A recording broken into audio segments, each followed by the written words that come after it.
आदरणीय supreme court के direction पर एमसीडी डिपार्टमेंट भारी भरकम तरीके से एक्शन में आ चुका है। इनके पास घोघा में 82 एकड़ और द्वारका में 2.5 एकड़ लैंड भी अवेलेबल है स्ट्रीट डॉग्स को रखने के लिए। एमसीडी सुप्रीम कोर्ट के ऑर्डर की पालना इतनी जल्दी इतनी वफादारी से क्यों कर रही है, चलिए मैं आपको बताता हूँ। एक्चुअली स्ट्रीट डॉग्स एमसीडी के करप्ट ऑफिसर्स को रिश्वत नहीं दे सकते।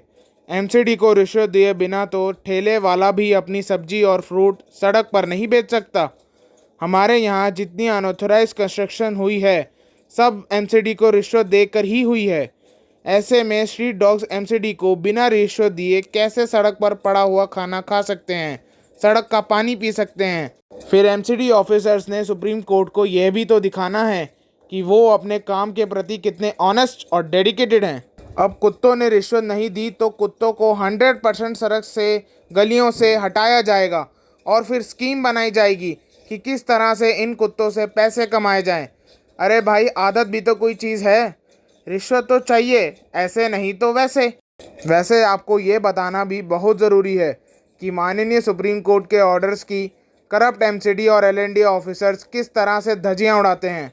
साल 1995 में हमारे कर्मठ और ईमानदार एमसीडी और एलएनडी ऑफिसर्स ने आदरणीय कोर्ट में यह बताया कि भोले का ढाबा, जिसका एड्रेस है C55 और C57 old double storey Lajpat Nagar 4 New Delhi 24, जिसकी वीडियो अभी आप स्क्रीन पर देख रहे हैं, पब्लिक लैंड पर ही चल रहा है।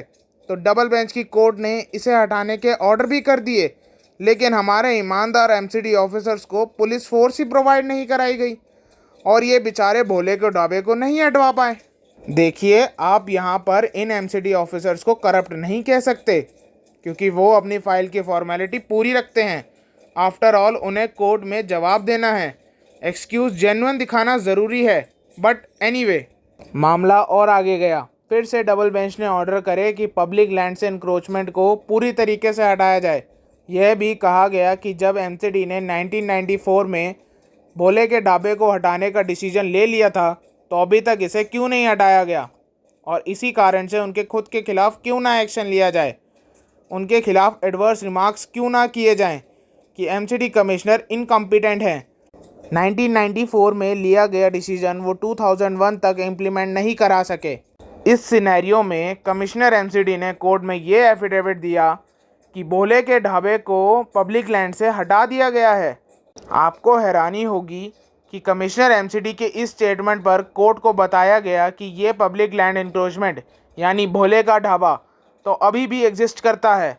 आदरणीय कोर्ट ने जब देखा कि उसके आदेश की पालना नहीं हुई तो उन्होंने ऑर्डर में क्लियरली लिखवाया कि एमसीडी कमिश्नर की इंटेंशन कोर्ट के ऑर्डर को कंप्लायंस करने की नहीं है और इस तरह से वो एनक्रोचर्स को प्रोटेक्ट कर रहा है जिन्होंने पब्लिक लैंड पर कब्जा कर रखा है। एमसीडी कमिश्नर को एक और मौका दिया और उसे डायरेक्शन दिए कि उसे अगली डेट पर पर्सनली प्रेजेंट होना होगा। उसे शो कॉज नोटिस भी दिया गया कि क्यों ना उसके खुद के खिलाफ एक्शन लिया जाए क्योंकि उसने कोर्ट के डायरेक्शंस की कंप्लायंस नहीं की है और वह इनकॉम्पिटेंट है इस पोस्ट को होल्ड करने के लिए।